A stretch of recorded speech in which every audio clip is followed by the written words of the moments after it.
নমস্কার, আমার বাংলা সংবাদে আমি সমর্পিত ভট্টাচার্য আপনাদের স্বাগত জানাচ্ছি। প্রথমে দেখে নেব আজকের সংবাদ শিরোনাম।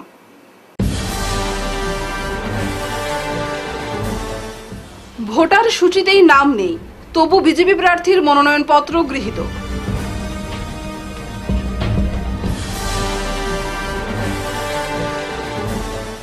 টিকিট বণ্টনে দুর্নীতির অভিযোগ, সোনাইয়ে কংগ্রেস ছাড়ছেন বিক্ষুব্ধরা।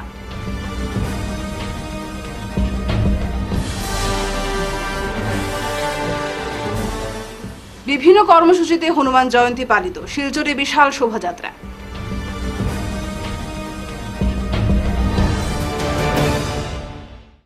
এবারে বিস্তারিত আমার বাংলা সংবাদ। পঞ্চায়েত নির্বাচনে বাঁশকান্দি ব্লকের অন্তর্গত ১১৭ নং শিবপুর জিপির আঞ্চলিক পঞ্চায়েত পদে মনোনয়নপত্র জমা দিলেন বিভিন্ন রাজনৈতিক দলের প্রার্থীরা। শনিবার শিলচরের সরকারি বালক বিদ্যালয়ে আয়োজিত এপি সদস্যদের স্কুটিনি চলাকালীন কংগ্রেস, বিজেপি ও নির্দল এপি প্রার্থীদের মধ্যে তীব্র বিতর্কের সৃষ্টি হয়। সংবাদ মাধ্যমের সঙ্গে কথা বলতে গিয়ে কংগ্রেস নির্দল প্রার্থীর প্রস্তাবকরা জানান, ভোটার সূচিতে নাম না থাকা সত্ত্বেও বিজেপির আঞ্চলিক পঞ্চায়েত সদস্য ববিতা বেগম ১১৭ নং শিবপুর জিপির আঞ্চলিক পঞ্চায়েত পদে মনোনয়নপত্র জমা দিয়েছেন।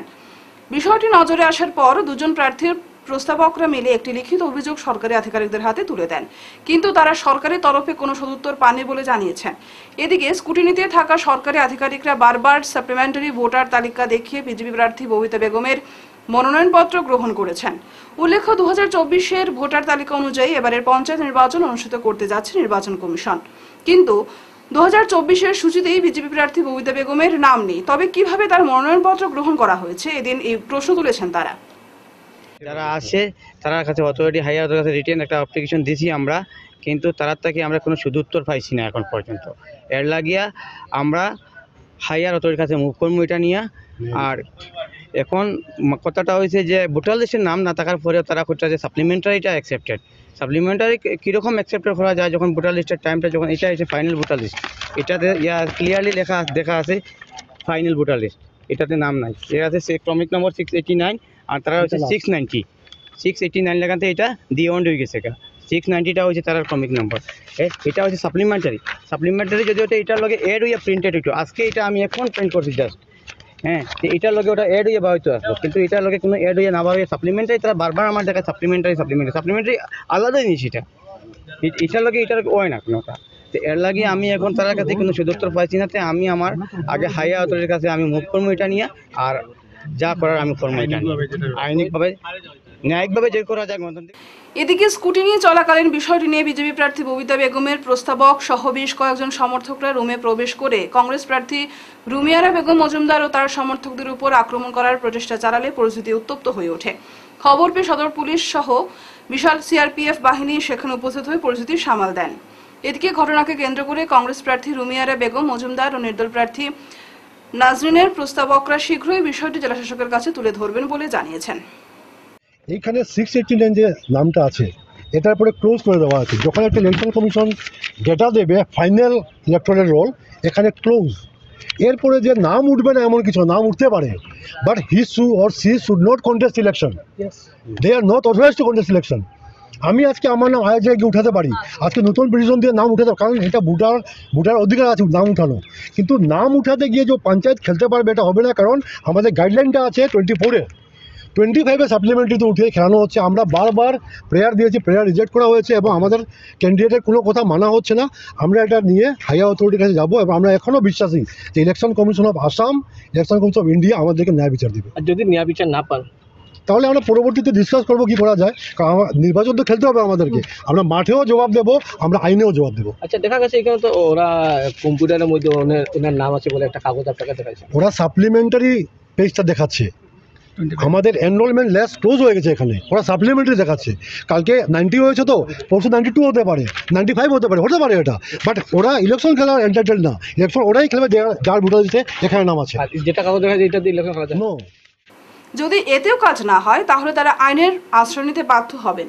গোটা ঘটনা নিয়ে বিজেপি প্রার্থী ববিতা বেগমের প্রস্তাবকের কাছে জানতে চাইলে তিনি কোনো উত্তর দেননি। কথা হয়েছে যে তারা তো প্রথমে আমার নমিনেশন তারা ভোটার লিস্ট পাওয়া গেছে না, তার ভোটার লিস্টের নাম নাই। এটা জেনুইন জিনিস, ইলেকশন ফাইটে তো কাগজপত্র ঠিক হইতো আসলো, ঠিক আছে, এটা নিয়ে একটা তর্ক বিতর্ক হয়েছে তারা লোকে। এরপরে হে যারা তার বিজেপির এখানে মানুষ লোকাল মানুষ নিয়ে আইয়া আমার উপরে যেরকম একটা অফিসের মাঝে একটা গুন্ডাগিরি করি আমার উপরে আক্রমণ করা হয়েছে তার মানুষ দিয়া, এটা ন্যায় হয়েছে না, এটা আইনযুক্ত নয়। আর আমি আমার গ্রামের মানুষের কাছে কাজ করি, আমি রিকোয়েস্ট করি যে এটা ইলেকশনের মাধ্যমে ভোটের মাধ্যমে তারা দ্রুত জবাব দিবে আমার গ্রামের মানুষে যে হ্যাঁ আজকে আমার উপরে অত বড় একটা আক্রমণ করছে এখানে এই স্ক্রুটিনি অফিসও সবে দেখছে। যে আমি আমার গ্রামের মানুষের সবার কাছে রিকোয়েস্ট করি আর তারা ভোটের মাধ্যমে যাতে তার এই উপযুক্ত একটা দ্রুত জবাব দেওয়া যে আমার মতো মানুষের হ্যাঁ আক্রমণ করতে আইয়া এটাও আমি কই আর কিছু না, তারা ভোটের মাধ্যমে তারা উপযুক্ত জবাব দেওয়া হোক, এটা বুঝবো চিন্তা করছে না করছে। পঞ্চায়েত নির্বাচনে টিকিট বন্টনে দুর্নীতির অভিযোগ উঠল কংগ্রেস নেতৃত্বের বিরুদ্ধে। সোনাইয়ে জেলা পরিষদ ও এপি পদপ্রার্থীদের মধ্যে মোটা অঙ্কের টাকায় টিকিট বিক্রির অভিযোগ উঠেছে। যোগ্য ব্যক্তি ও দলের একনিষ্ঠ কর্মীদের ছাঁটাই করে দলের নবাগতদের টিকিট প্রদানে প্রাধান্য দেওয়ার অভিযোগ উত্থাপন হয়েছে। অন্তিম দিনে মনোনয়নপত্র জমা দিয়ে কংগ্রেসের টিকিট ছুট বহু নির্দল প্রার্থী এই অভিযোগ করেন। শুক্রবার রাতে পৃথক পৃথক সাংবাদিক সম্মেলন করে কংগ্রেসের বিরুদ্ধে ক্ষোভ উগরে দেন নির্দল প্রার্থীরা। এদিন এপি পদে নির্দল প্রার্থী হিসেবে মনোনয়নপত্র দাখিল করা সোনাবাড়িঘাট জিপির রফিকুল ইসলাম বড়ভূইয়া, সাতকরাকান্দি জিপির সাবিনা হাবিব বড়ভূইয়ার স্বামী শামসুল ইসলাম বড়ভূইয়া, কৃষ্ণপুর জিপির অলোক লস্কর সাংবাদিক বৈঠক ডেকে কংগ্রেস নেতৃত্বের বিরুদ্ধে ক্ষোভ ঝেড়ে দল ত্যাগ করেন। তারা বলেন এই দলে প্রকৃত কংগ্রেসীদের স্থান নেই, টাকার বিনিময়ে অযোগ্যকে প্রার্থী করা হয়েছে। কংগ্রেসের এসব দুর্নীতির বিরুদ্ধে সোনাইয়ের জনগণ নির্বাচনে উচিত জবাব দেবেন বলে জানান তারা। কিন্তু আমি কোন ক্ষেত্রে তারা একটা কথা আমি সত্য বলিয়া আমি তারা স্যালুট জানাই। এটা লাগে স্যালুট জানাই, তারা দলের যে অনুশাসন যেটা খুব ভালো। একদিনে গোটা ডিস্ট্রিক্টও তারা টিকিট দিল, কোনো ধরনের হই হুল্লা নাই, কোনো ধরনের বিতর্কে নাই, কোনো ধরনের সমস্যা নাই, কোনো ধরনের হাইজাক হয়েছে না, বিফর্ম হাইজাক হয়েছে না, এই ধরনের কোনো গলতি হয়েছে না। এবং সুন্দরভাবে তারা সুষ্ঠুভাবে একটা দলীয় আইন শৃঙ্খলা মেনটেন করে এই দলটা চলে। কিন্তু আজকের দিনে লজ্জার বিষয়, আমরা যদিও কংগ্রেস করি কিন্তু কংগ্রেসের যে পরিস্থিতি, কংগ্রেসের যে আদর্শ, এটা মানে বুলুণ্ঠিত, এটা লাগে লজ্জা লাগে। আজকে আমরা যে এই আজকে দুঃখের বিষয় কইতাম, এটা হইতে আমার লজ্জা করে না। আসলে দুঃখের বিষয় না, এটা লজ্জার বিষয়। দীর্ঘ 32 বছর কংগ্রেস দল করিয়া যদি আমি আজকে পরীক্ষা দিতে লাগে, আমি একটা বি ফর্ম পাইতে, আর অন্য দল থেকে আইয়া যার কোনো সদস্য পদ নাই, এ যদি দলীয় টিকিট পায় তাহলে এই দলের প্রতি মানুষের আস্থা কতটুকু আছে? তাহলে এলাকাতে ওয়ার্ক না করে একটা পয়সা করি দিয়ে একটা টিকিট লইলে যদি জিতা যায়, তাহলে তো তারা এইরকম জিততে পারবো। মানুষ এখন মুখ ফিরে নিয়েছে কংগ্রেস থেকে। আমি কংগ্রেস বাদ হয়ে এই কথা না, কংগ্রেস একটা ভালো সংগঠন, এটা সত্য। কিন্তু কংগ্রেস যারা দ্বারা পরিচালিত, এই পরিচালিত যারা দ্বারা ওর এই ব্যক্তিরা এখন ভালো না, এটা প্রমাণিত। না হলে আজকে এখানে এইসব গড়মিল হইতো, এইসব গড়মিল এখানে দেখা যায়। সুতরাং আমার মনে হয় এই পঞ্চায়েত নির্বাচনে অন্য জায়গায় বলতে পারি না, আমাদের বরাকবেলিতে কংগ্রেসের শোচনীয় পরাজয়, শোচনীয় হার হবে। হনুমান জয়ন্তী উপলক্ষে প্রতি বছরের ন্যায় এবারও বরাকে উৎসবমুখর পরিবেশের সৃষ্টি হয়েছে। শনিবার তারাপুর হনুমান ধাম কমিটির উদ্যোগে বিভিন্ন ধর্মীয় অনুষ্ঠানের আয়োজন করা হয়। এদিন মন্দির প্রাঙ্গণে ভজন কীর্তন, হোমযজ্ঞ, মঙ্গলারতি, পূজার্চনা সহ মহাপ্রসাদ বিতরণ করা হয়। দূর দূরান্ত থেকে আসা ভক্তদের ভিড় পরিলক্ষিত হয়। ধামের পূজার্চনা শেষে অসংখ্য ভক্তের উপস্থিতিতে এক বর্ণাঢ্য শোভাযাত্রার আয়োজন করা হয়।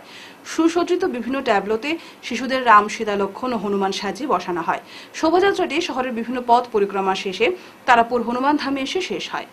পরে সংবাদমাধ্যমের সঙ্গে কথা বলতে গিয়ে হনুমান ধাম সেবা সমিতির কর্মকর্তারা জানান, 1942 সালে তারাপুর এলাকায় এই ধাম প্রতিষ্ঠা করা হয়েছে। তখন থেকেই প্রতি বছর হনুমান জয়ন্তী পালন করে আসছে সমিতি।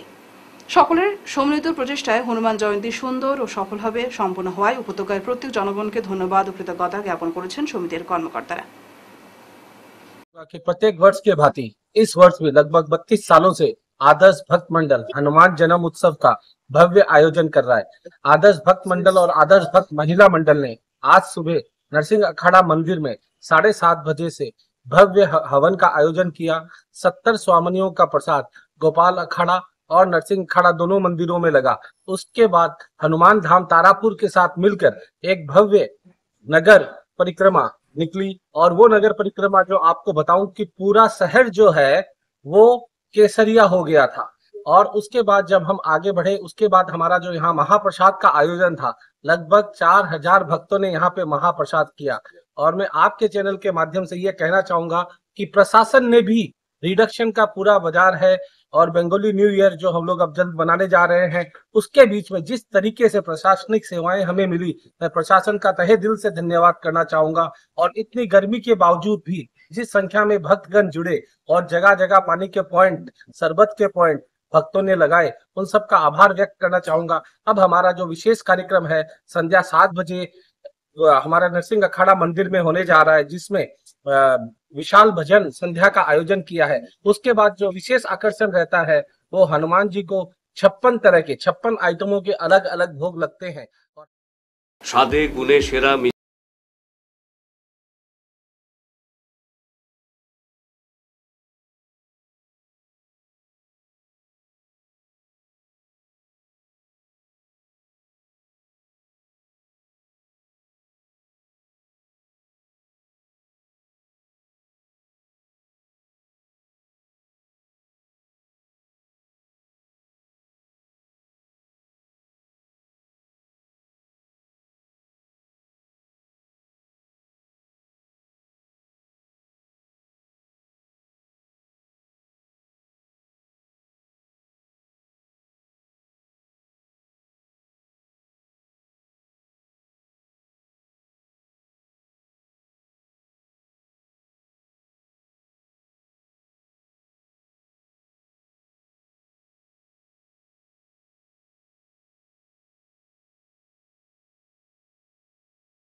আগামী 2 মে কাছাড়ে অনুষ্ঠেয় পঞ্চায়েত নির্বাচনকে সামনে রেখে শুক্রবার শিলচরের সরকারি উচ্চতর মাধ্যমিক বালক বিদ্যালয়ে কালাঞ্জিপির আঞ্চলিক পঞ্চায়েত পদে মনোনয়নপত্র জমা দিলেন কংগ্রেস প্রার্থী রেহানা বেগম। এদিন দলীয় সমর্থকদের সঙ্গে নিয়ে মনোনয়নপত্র জমা দেন রেহানা। সংবাদ মাধ্যমের সঙ্গে কথা বলতে গিয়ে তিনি জানান, দীর্ঘদিন কংগ্রেসের বিভিন্ন পদে থেকে দলের স্বার্থে কাজ করে গেছেন। তার কর্মকাণ্ডের জন্য দল বর্তমানে তাকে যে দায়িত্ব দিয়েছে সেটি নিষ্ঠার সঙ্গে পালন করে যাওয়ার কথা জানিয়েছেন তিনি। তাকে কালাঞ্জিপির এপি পদে প্রার্থী হিসেবে দল টিকিট দেওয়ায় কাটিগড়ার বিধায়ক খলিল উদ্দিন মজুমদার সহ দলীয় প্রত্যেক কর্মীকে ধন্যবাদ ও কৃতজ্ঞতা জানিয়েছেন রেহানা বেগম। আমজনতা আপনাকে ভোটটা কেন দেবে? কারণ ডাবল ইঞ্জিন সরকার, এখন উন্নয়নের ব্যাপারে যদি কথা বলা যায় তাহলে আমরা দেখতে পাচ্ছি যে ভাজপা সরকার ডাবল ইঞ্জিন সরকার। তো আপনাকে আমজনতা, একজন আমি নাগরিক হিসাবে কেন ভোটটা কেন দেব? যদি এটা হচ্ছে, যদি পাবলিকের সঙ্গে, যদি গরিব মেহনতির সঙ্গে, যদি গরিব মানুষের, দুঃখী মানুষের সঙ্গে যদি কোপারেশন থাকে, পাবলিক রিলেটেড থাকে, তাহলে মানুষে অনেকই গরিব মেহনতি দুঃখী এবং সবই আমাকে ভোট দিয়ে জয়ী করবে। কারণ কেননা হলো ডবল ইঞ্জিন সরকার এখনই বর্তমানে, তাই সেটা নিয়ে কোনো ম্যাটার হয় না। যদি আমি কাজ করি তো এই কাজের বিনিময়ে পাবলিক আমাকেই সাপোর্ট করবে। সর্বশেষে কাছাড় ডিস্ট্রিক্ট যুব কংগ্রেস প্রেসিডেন্ট রণজিৎ দেবনাথকে অশেষ ধন্যবাদ জানাই যে গতকালকে আমাকে ভারতীয় জাতীয় কংগ্রেসের এপি সদস্যার মনোনীত টিকিট দেওয়ার জন্য। এবং সর্বশেষে ধন্যবাদ জানাই কাটিগড়ার বিধায়ক মহাশয়, অনেক প্রচেষ্টা করে ভারত সেবাশ্রম সংঘে প্রতি বছরের ন্যায় এবারও বিভিন্ন ধর্মীয় কার্যসূচির মধ্য দিয়ে পালন করা হয় বলরাম রাসযাত্রা। এদিন ভারত সেবাশ্রম সংঘের শিলচর শাখার অধ্যক্ষ স্বামী গুণসিন্ধুজি মহারাজ বলেন, স্বামী প্রণবানন্দজি মহারাজ ছিলেন শিবের অবতার। তিনি আজীবন অসহায় মানব সেবার মাধ্যমে মানুষদের কাছে টেনে এনেছিলেন। রূপমনন্দী পুরকায়স্থ বলেন, ভারত সেবাশ্রম সংঘ হিন্দুদের রক্ষায় চিরকাল ব্রত রয়েছে। পৃথিবীর সর্বত্র ছড়িয়ে থাকা হিন্দুদের সেবার মাধ্যমে ঐক্যবদ্ধ করার প্রয়াস চালিয়ে যাচ্ছেন ভারত সেবাশ্রম সংঘের সাধু সন্তরা। অবতার যুগনায়ক একবার কুম্ভমেলাতে, আলামত কুম্ভমেলাতে প্রচারিত হয় যে বিভিন্ন ধর্মের, বিভিন্ন সম্প্রদায়ের সাধু সন্ন্যাসীরা যখন তাদের তাঁবু কাটিয়েছেন সেখানে তারা হঠাৎ করে প্রচার করলেন যে ভারত সেবাশ্রম সংঘ সন্ন্যাসীরা মানুষের সেবা করে, এরা শুদ্ধ সন্ন্যাসী, আর মানুষ আমাদের সেবা করে, শুধু আমরা অনেক মানুষের বড় এবং ভারত সন্ন্যাসী ভারত সেবাশ্রম সংঘ অনেকখানি ছোট। সেই দৃষ্টি দেখলেন গুরু মহারাজ সেই সময় জীবিত সেখানে আসন কাটিয়েছেন। গুরু মহারাজের পরও সেই কথাটা প্রবেশ করেছে। তো সেখানে হঠাৎ করে দেখা গেল মেলা ক্ষেত্রে আগুন, একের পরে এক আগুন, সমস্ত আগুন জ্বালিয়ে আসছে। জ্বলার পর গুরু মহারাজজির সেবক শ্রী মৈতালী মহারাজ মহারাজকে বলছেন, স্বামীজি আপনি যদি অনুমতি করেন তাহলে পরে আমরা আশ্রমে আমাদের তাবু সমস্ত জিনিসপত্র সরিয়ে দিই। কিন্তু গুরু মহারাজ কোনো উত্তর দেননি।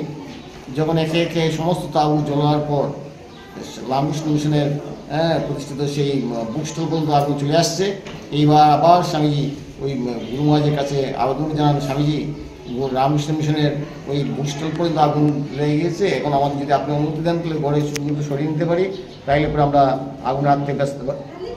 গুরু মহারাজ স্বামী প্রণামী মহারাজ সেই মেলার ক্ষেত্রে এবং আজকে হিন্দু ধর্মের উপর যখন আঘাত আসে এই ভারত সেবাশ্রম সংঘই পাশে গিয়ে দাঁড়ায়। তাই আজকে যুগাবতার আজকে আমাদের যুগাবতার ভগবান পরমানন্দজি মহারাজ আদর্শিত পথে যদি আমরা চলি। চৈত্র পূর্ণিমার দিনটিকে হিন্দু ধর্মে অত্যন্ত বিশেষ বলে মনে করা হয়, কারণ ধর্মীয় বিশ্বাস অনুসারে এই দিনে মা অঞ্জনী এবং বানর রাজা কেশরের ঘরে ভগবান শ্রী হনুমানের জন্ম হয়েছিল। এই কারণেই এটি হনুমান জয়ন্তী হিসেবে পালিত হয়। এই দিনে ভক্তরা উপবাস রাখেন, মন্দিরে পুজো অর্চনা করেন এবং অনেক জায়গায় ধর্মীয় অনুষ্ঠানের আয়োজন করা হয়। বিশ্বাস করা হয় যে এই দিনে সত্যিকারের হৃদয়ে শ্রী হনুমানের পুজো করলে সকল ধরনের বাধা দূর হয় এবং কাঙ্ক্ষিত ফল লাভ হয়। শিলচর মালগ্রাম স্থিত পঞ্চানন শিববাড়িতে প্রতি বছরের ন্যায় এবারও বিশ্ব হিন্দু পরিষদের বজরং দলের ব্যবস্থাপনায় সকাল 6টা থেকে দুপুর 12টা অবধি পূজা ও অঞ্জলি, দুপুর 12টা থেকে বিকেল 4টা অবধি উপস্থিত প্রায় 1000 ভক্তবৃন্দের মধ্যে মহাপ্রসাদ বিতরণ করা হয়। বিকেল 4টা থেকে 5টা অবধি 1 ঘন্টা ব্যাপী ছোটদের সাংস্কৃতিক অনুষ্ঠান, ধর্মসভা, এরপর গুণীজন সংবর্ধনা প্রদান করা হয়, জানান বিশ্ব হিন্দু পরিষদের জেলা সহসভাপতি আশিস দত্ত। নমস্কার, জয় শ্রীরাম। আজকে বিশ্ব হিন্দু পরিষদের ব্যবস্থাপনায় হনুমান জন্মোৎসব পালন করা হচ্ছে আমাদের শিলচর মধ্য কাছাড় জেলার অন্তর্গত। তো আজকে সকাল থেকে আমাদের 12টা 1টা পর্যন্ত পূজা অর্চনা হয়েছে এবং এখন পর্যন্ত প্রসাদ বিতরণ হয়েছে, যাতে 3 থেকে 4 হাজার ভক্ত সমাগম হয়েছে এবং প্রসাদ নিয়েছে।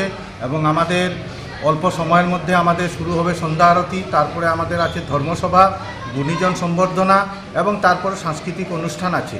তো আমি সবাইকে আমন্ত্রণ জানাবো এই প্রোগ্রামে আসার জন্য এবং খুব সুন্দরভাবে আমাদের এই আজকের প্রোগ্রাম করা হয়েছে। আপনারা সবাই আসুন এবং এই বজরং দলের এই যে আজকে আয়োজন করা হয়েছে প্রতি বছরের ন্যায় আমরা এবছরও করেছি, যা আগামীকালকে আমাদের শোভাযাত্রা হবে, যা বিকাল 4টার থেকে এখান থেকে বের হয়ে আমাদের ন্যাশনাল হাইওয়ে পর্যন্ত যাবে। সেটা তো আমি সকল সনাতনী ভাইদেরকে অনুরোধ করব যাতে সেই প্রোগ্রামে থাকার জন্য এবং আপনাদের উপস্থিতিতে, আপনাদের সমাগমে আমাদের এই প্রোগ্রাম যাতে আরও সুন্দর হয়ে উঠুক এবং হিন্দু সমাজের যে গর্ব, হিন্দু সমাজের যে স্বপ্ন যেগুলো আছে সেই স্বপ্নগুলো পূরণ হোক। হনুমানজির কাছে আমাদের এটাই আশা এবং প্রার্থনা, যাতে আমরা কাঞ্চনপুর 8 নং বিট থেকে ওয়ার্ড মেম্বার হিসেবে গতকাল তাপাং ব্লক কার্যালয়ে মনোনয়নপত্র জমা দিয়েছিলেন অনামিকা দাস। সরকারি নিয়ম মেনে সেদিন যাবতীয় নথিপত্র প্রদান করেছেন তিনি। শনিবার প্রার্থী অনামিকা দাসকে তাপাং ব্লক কার্যালয়ে ডেকে জানানো হয় যে উনার জমা দেওয়া মনোনয়নপত্র বাতিল হয়ে গেছে। বিষয়টি জিজ্ঞেস করলে তাকে জানানো হয় যে উনার নাম নেই 8 নং ওয়ার্ডে এবং মনোনয়নপত্র চলে গেছে 7 নং ওয়ার্ডে। রাতারাতি 8 নং ওয়ার্ড থেকে অনামিকা দাসের নাম 7 নং ওয়ার্ডে কিভাবে চলে গেল এ নিয়ে শঙ্কা ব্যক্ত করেছেন অনামিকা। আমি এখানে যখন আমার তারা ডাকছে, ডাকার পরে আমার হইলো এরকম আপনার 8 থেকে 7 গেছে গিয়া। আমি কইলো আমারটা কিরকম হয়। আগের দিন বিকালবেলা আমার সার্টিফাই কপি দিছে, তারা সার্টিফাই কপি জিপি অফিস থেকে দিছে। এরপরে আমার হাউস ট্যাক্স এটাও 8 নম্বরে কুটার এবং আমার ভোটার আইডি, ভোটার সবকিছু আমার 8-এর সবকিছু আমার দেয়া দিছে। ভিডিও এখানে হয়েছে। ভোটার লিস্ট আমি তো আমার আটের নাম আছে আমি সাথে ট্রান্সফার করে লিছে এক রাতের মধ্যে, জানি না এটা খেয়ে বা খারাপ করছে এটা তো আমি কইতে পারি না। আমি আবার এটা প্রস্তাব করছি তারারে যে আমার আগের দিন বিকালবেলা আপনারাই সার্টিফাই কপি দিছেন, আপনারাই দিছেন, আর পরের দিন সকালবেলা আমরা নমিনেশন দিতাম, ফর্ম ফিল আপ করে সব ওকে। আরেকজনে আমরা হঠাৎ করে দেখি কিতা এটা আমরা সাতর নাম গেছি, সাতর নামটা কেমনে গেল আমরা তো এটা কইতে পারি না। ওই তারার কাছে আমরা এটা প্রশাসনের কাছে এটা আমার পুরো দৃঢ় বিশ্বাস, এটা কেউ বড় কেউ মোটা টাকা দিছে, কেউ কিছু করছে, এটার মধ্যে এটা কেউ জড়িত আছে। নাইলে আমরা আমার ফ্যামিলির মধ্যে যে অথচ সবে জানে, আজকে গ্রামবাসী সবাই জানে যে আমি 8 নম্বর বিটের মধ্যে আমি খাড়া হইতাম মেম্বার হিসাবে।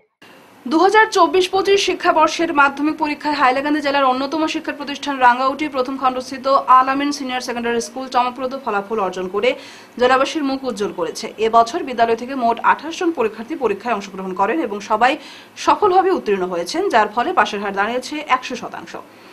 পরীক্ষার ফলাফলে দেখা যায় 28 জন উত্তীর্ণ শিক্ষার্থীর মধ্যে 27 জন প্রথম বিভাগে এবং 1 জন দ্বিতীয় বিভাগে উত্তীর্ণ হয়েছেন। স্টার মার্ক পেয়েছে 16 জন এবং লেটার মার্ক এসেছে 73টি, যা এই প্রতিষ্ঠানের এক অবিস্মরণীয় রেকর্ড বলেই বিবেচিত হচ্ছে। এই অসাধারণ সাফল্যে আজ বিদ্যালয় প্রাঙ্গণে শিক্ষার্থী, শিক্ষক, শিক্ষিকা এবং অভিভাবকদের মধ্যে ব্যাপক আনন্দ ও উৎসাহের পরিবেশ পরিলক্ষিত হয়। Ma'am said that Al Amin Senior Secondary School is going to start class 11. So I want to announce the HSC's result, which was held yesterday. So total number of students appeared in our school is 28. So total pass 28. Result percentage is 100%.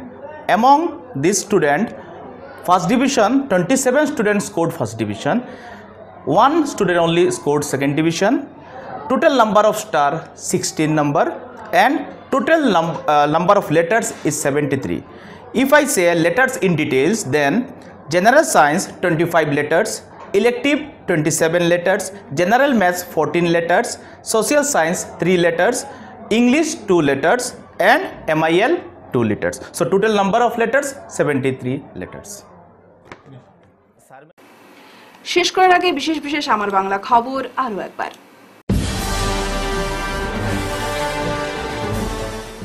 Voter সূচিতেই নাম নেই, তবু BJP প্রার্থীর মনোনয়নপত্র গৃহীত।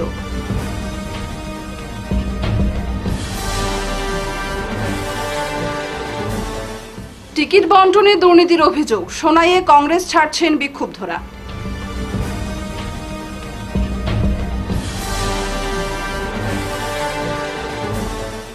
বিভিন্ন কর্মসূচিতে হনুমান জয়ন্তী পালিত, শিলচরে বিশাল শোভাযাত্রা।